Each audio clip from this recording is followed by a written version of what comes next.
আছে সে তারে দেন। আমাদের নেতারা বিভিন্ন থানার সামনে বসে থাকে মক্কেলের জন্য, সালিশ ধরার জন্য দালাল ফিট করছে,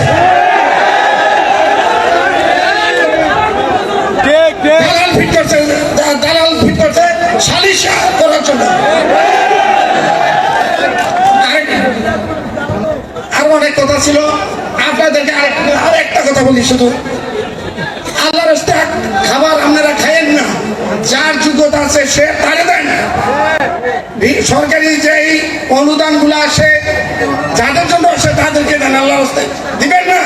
আপনারা হোক আপনার ছেলে মেয়ে ওই অনুদান খাবে। আজকে আপনি দেন নাই, আপনি ভোগ করে গেছেন, আপনার ছেলে মেয়ে ওই সরকারি অনুদান খাবে, এর উপর উঠতে পারবে না। আর আমাদের এই যে বিএনপি বড় বড় যারা নেতা আছে তারা যদি একটু ভালো হয়ে যায়, কর্মীরাও কিন্তু ভালো হয়ে যায়। তারা যদি সবগুলো একটু বড় করে ফেলায়, আমি একটা খারাপ কথা কইতে মনে হয় আমার মুরব্বীরা সামনে পেলাম না, সারা বেটা না তোরা খারাপ দেখে তোরা সংশোধন করতে পারছে। আবার এমন কিছু কর্মী আছে যারা তার মা বাবা মানে না,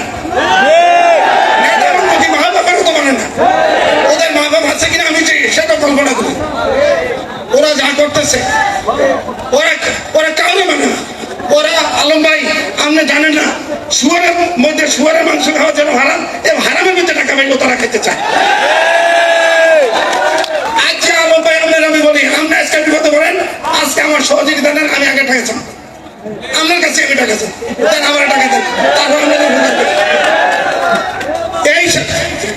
এই জারুদের লেখা এই বিএনপিটা ডুববো, ওই সারাতে লেখা আমরা সবাই ডুববো।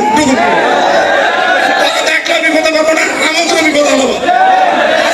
আমি একটা কথা বলি, এই জায়গায় যারা আছে, আমি আল্লাহর রহমতে কালকে যদি আমলিকা সৎ সংগঠন আসে, আমি এই 17 বছর যেভাবে রাত 11টা পর্যন্ত বাজারে ছিলাম, আমি আগামী তো 12টা পর্যন্ত ইনশাল্লাহ বাজারে থাকবো।